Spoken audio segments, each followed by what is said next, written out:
Commissioner Kling, Here. Vice Chairman Garrison, Present. Chairwoman Maston. Here.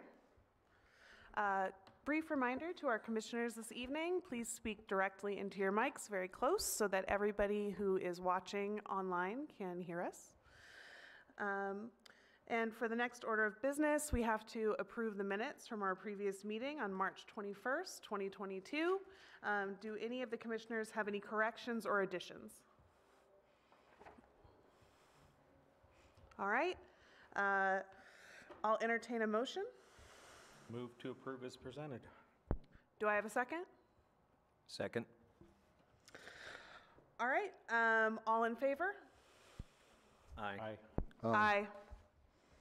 Unanimously carried. Our next order of business is informational reports and updates. Thank you, Madam Chair. Commission, good evening. The only thing I have here is to let you know about the Employee and Volunteer Appreciation Event on May 13th from 6 to 9. You should have a flyer in front of you. If you'd like to attend, please go ahead and RSVP to Sandra. Her contact information is listed on there. So we hope to see you there. Very festive. And then the next order is call to the public. I do have some sheets already filled out. If anyone who has not already filled out a form would like to speak, please fill out a form. And at this point, with those people who have filled out forms, these all have to do with agenda items, yes? Okay, then we will move on. We don't have any old business today, so we're moving into new business. And our first item is CUP 22-003, which is a request for a conditional use permit for a detached RV garage. Thank you, Chairwoman Masters, members of the Commission. My name is Jim Padgett, planner for City of Cottonwood.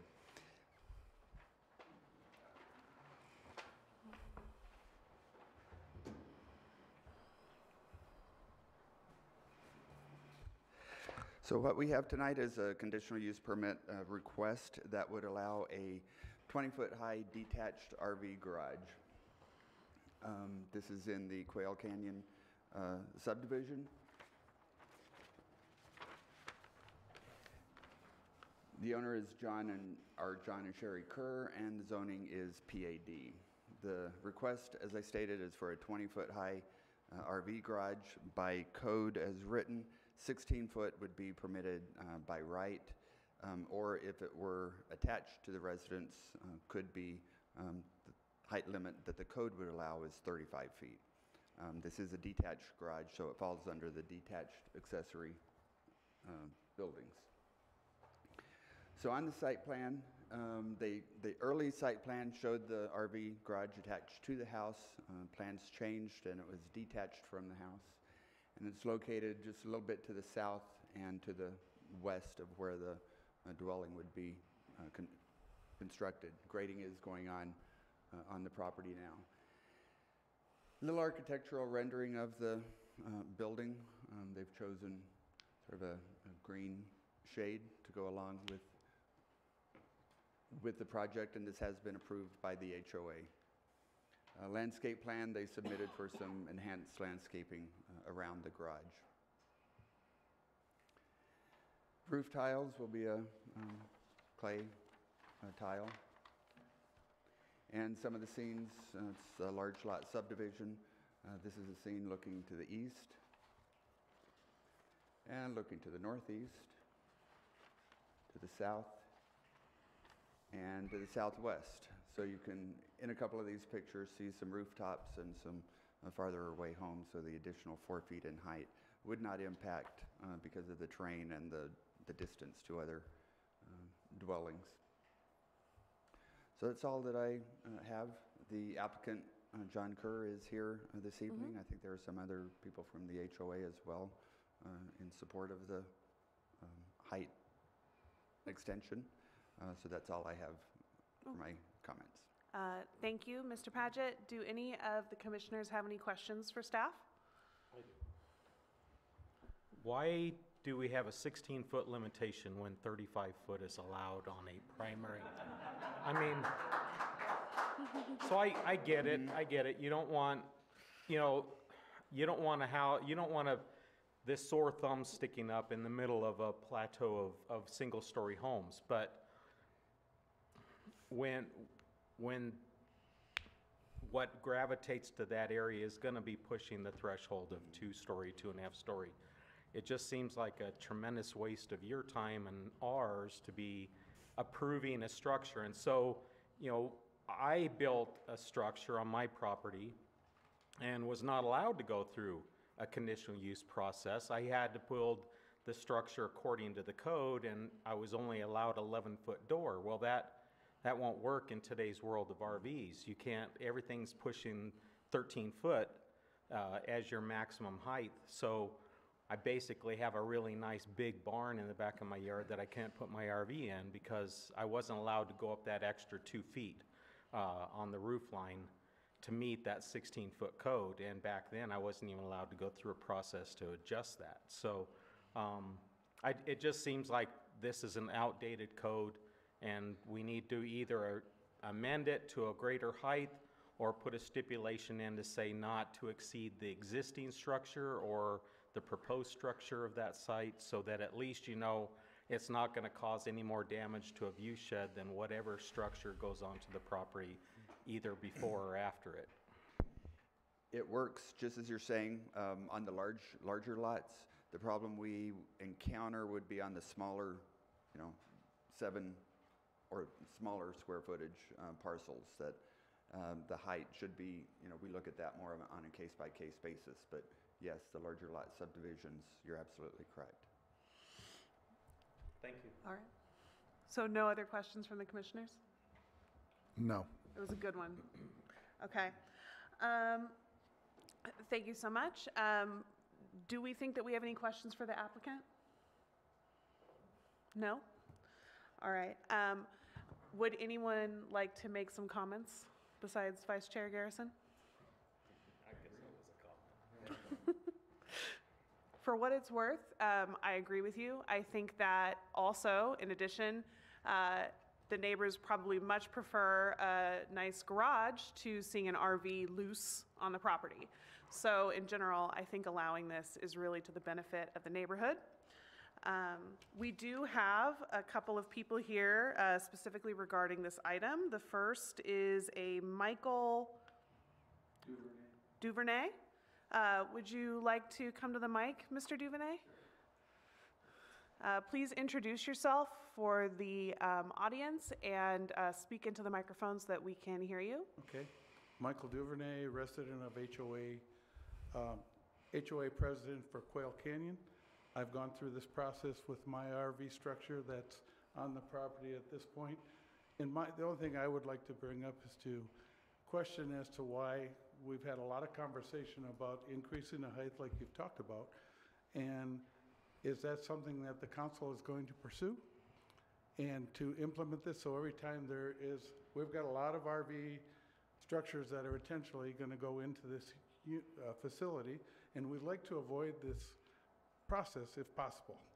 And that's all I need to say, and is who do we appeal to get this implemented in some kind of a timely fashion? We are a good first step. And we will mention that to staff, as they've just heard, and then we can consider moving forward on that. There's a little bit of a process, but thank you very much. Okay, thank you. And we also have Al Gradian. Gradian? Wait, you got it right. I'm impressed. My name is Al Gradian. I'm the developer of that subdivision. I'm also on the HOA board. I'm also on the architectural committee, and I'm the guy that wrote most of the stuff. We've gone through this before for Mike. It's ridiculous. Thank you, Mr. Garrison, for bringing a little common sense to our community. The code is 41 years old. You probably remember there were no traffic lights 41 years ago. It's a little outdated. I live in my new residence there on the property, which is adjacent to John's property. I also own the 2 other lots that are adjacent to his property, And the lot that's adjacent to his property on the west, he owns. So you can see nobody's really being affected by this. Yeah. One other comment, John has 40 decades as a commercial contractor building multi-million-dollar commercial structures, and he's the kind of guy, here's my contract, a handshake. He's a good man, get this approved. Thank you. You're welcome. Thank you for speaking. All right, and with that, I assume there are no more public comments regarding this project. I think that we are ready to close the floor to the public, and let's see.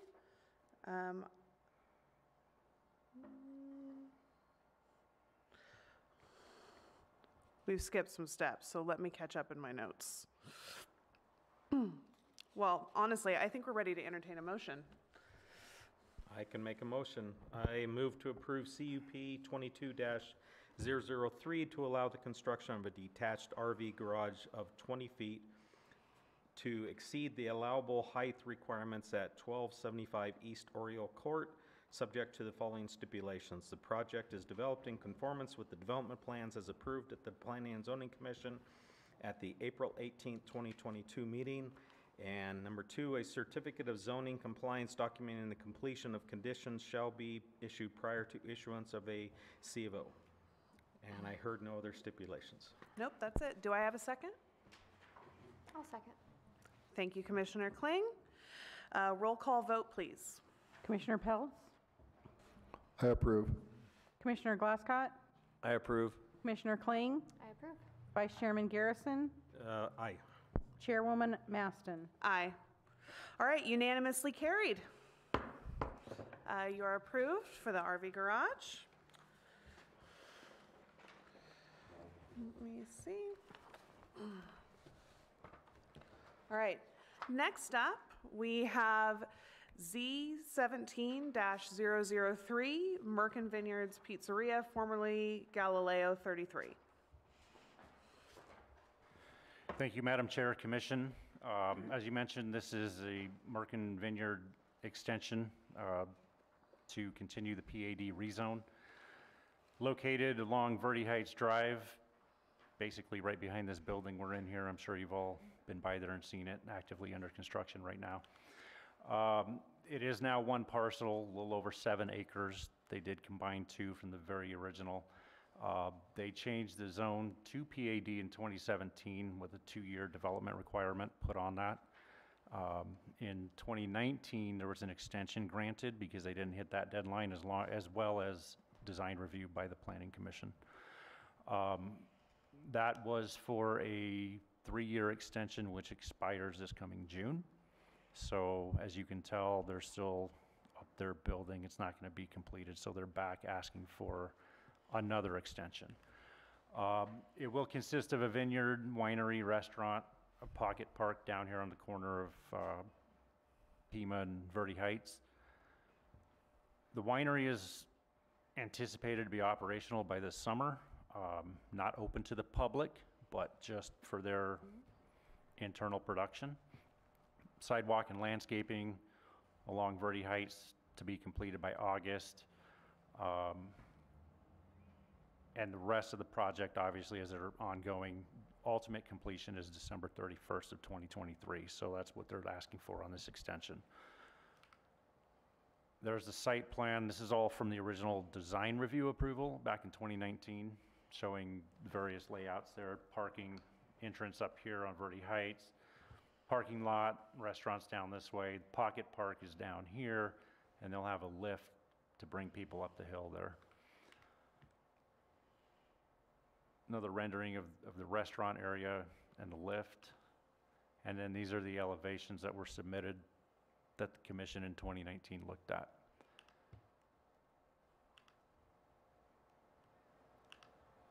This is also a recommendation to council for this extension. And the applicant is here to answer any questions you may have. Thank you very much. First, do any of the commissioners have any questions for staff? All right, I think this one's pretty straightforward. And do anyone, before we call the applicant up, does anyone have any questions for the applicant? No. This is sort of a special case, just for anyone in the audience, because this is very much in active construction, so this is somewhat of a formality. So given that we don't have any questions for the applicant, they do not need to stand. And I believe at this point, does anyone have any comments? Oh, I do. Thank you. We do have one comment from the public. Could Kathleen Pebbler please come forward? Thank you, I almost forgot. Hi, thanks for the opportunity to speak. My name's Kathleen Pebbler. We live at 614 North Mesquite Street. And if you want to do the slide that shows the map of it, we are opposite the entrance to the vineyard. And we are very much supportive of this project. It's a great project. I think for some of us it's getting old, but we are very much supportive of the project. And really I want an opportunity to make two critical points. One is, please do not delay the sidewalk. Please consider the safety and usability of the sidewalk. And I'm a little emotional because I'll be honest with you, my husband, our pregnant daughter, our 3-year-old grandson, and myself were almost killed on that road yesterday morning. We walk that road all the time. We know that road. We know to walk as far to the left as possible. We were going up the hill. We know people get sunlight in their eyes in the morning. People have dirty windshields. They're inattentive. We have kids coming down to play basketball. We have guests in Airbnbs coming down for the restaurants. All I'm asking is whatever you can do and whatever you can convey to the council to do to prioritize the sidewalk, please do so. It's crazy that we don't have a sidewalk anymore. And we are grateful to Merkin Vineyard for supporting the sidewalk. Hopefully all those issues have been worked out. And for the city for supporting the sidewalk. But you've got to get that sidewalk done. It just has to get done. Everything else is great. I have one other request for when the landscape plan comes through. Please don't approve Italian cypress. They block our, what's the word, view shed. Thank you. That's the other question I have is when the landscape plan comes through for your, please consider the height of the vegetation for us. And then I have two other things I just would love to have in the minutes. One is that the city still has the directional sign at Verde Heights at 89A pointing to Old Town. It's crazy that traffic is being intentionally diverted through Verde Heights into Old Town.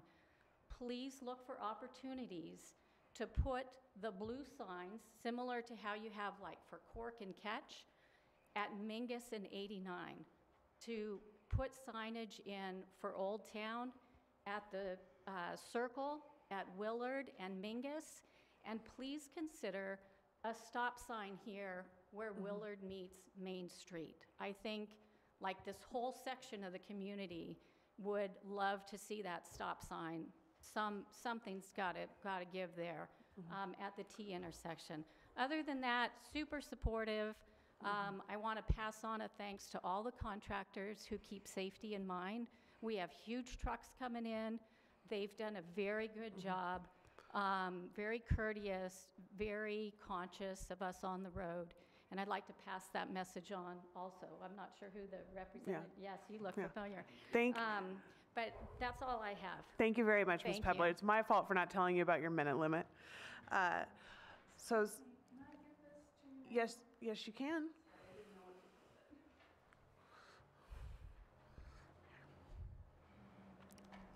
And please, 3 minutes, and Ms. Blair, please introduce yourself on the microphone. Yes, I'm Maggie Blair. I own the house at 632 Verde Heights Drive, which is right at the top of the hill, the white one there.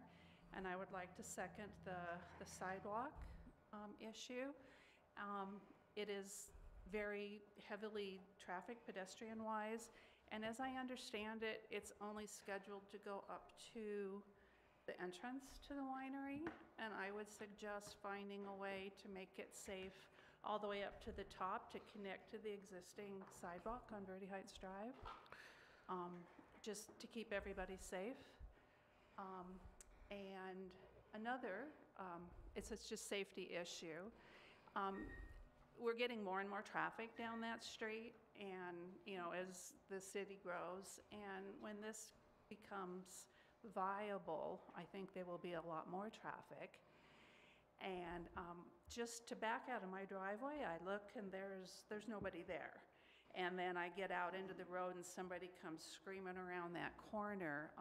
I think we need a blind drive sign at the top of that hill, or something, because I look, there's nobody there. And before I can get going, somebody has come up, and people do go very fast there. All right. And also, I was wondering if there was going to be a advertisement sign on the roundabout to Verde Heights Drive to the winery. And I would suggest not doing that and having the traffic come through Old Town instead of our residential street. So any advertising and signage typically has to be approved separately unless it was approved with the original permit for the project. So I believe that would come through if they want to add any additional signage, so you would have the opportunity to speak to that at that time. Madam Chair, there's no off-site signage that would be allowed for this, so it's not likely that would happen. Mm-hmm. Thank you. Thank you. Thank you very much. Is there anyone else in the public you'd wish to speak on this project? All right, thank you very much. I'm going to close the floor to the public. And just a brief reminder that in the case of what we're talking about today, we're just talking about extending the existing permit. Although, thank you very much for any additional concerns, and I know that we and staff heard them. So I'm going to go through and see any comments that the commissioners have. Well, I did see in terms of the labor shortage pandemic and materials being kind of scarce, I think it makes sense to have a extension. Commissioner Kling? I would agree, it's understandable, and we see progress being made, so I would concur. All right. Commissioner Peltz? I'm fine with the approval. Okay. And Vice Chairman Garrison? No comments. All right. I also don't really have any comments on this one tonight. I think that it is in everyone's best interest if we quickly approve so that they can finish everything, including sidewalks. Madam Chair, real quick, sorry. I do want to put on the record, we received a voicemail on Friday from a neighbor who is in support of this as well. Okay. Thank you very much, Scott. So with that, I think we're ready to entertain a motion. The motion will be a recommendation to approval by the City Council of Cottonwood for Z 17-003 Merkin Vineyards Pizzeria time extension with the same stipulations as listed in ordinance number 627, modifying stipulation number 7, timeline to be extended until December 31st, 2023, and removing stipulation number 4. All right. Do we have a second? I'll second. Thank you, Commissioner Kling. Roll call vote, please. Commissioner Peltz? Aye. Commissioner Glasscott? Approve. Commissioner Kling? Approve. Vice Chairman Garrison? Aye. Chairwoman Maston? Aye. Unanimously carried. All right. And so that is all of the new business we have this evening. Is there anything else, Mr. Director, to discuss? Oh, goodbye. That's what I get for looking at my notes. Well, while he's outside, do we have any suggested topics for future meetings? No?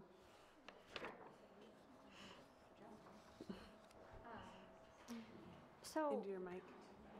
Sorry. it's all up in my face.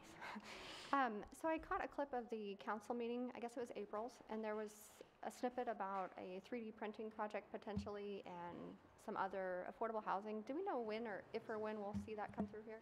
Or will we be upset about it? Thank you. The 3D printing project was something on either Crimson or Clover. I can't remember which street it was on. They have gone through code review. We have not seen plans submitted. I have not heard that that has been withdrawn, but we haven't seen any plans on that. I'm going to say it's been 6 or 8 months. Okay.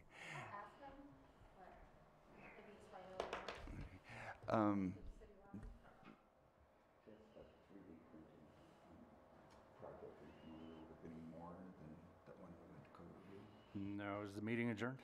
No. Yeah, we can't discuss that. Okay. She was wondering, this is a future agenda item, so. She's just asking if it was a future agenda item. If they haven't gone past code review yet, we don't have anything, yeah, and there's not really anything we can bring back to discuss until we get something, so, yeah.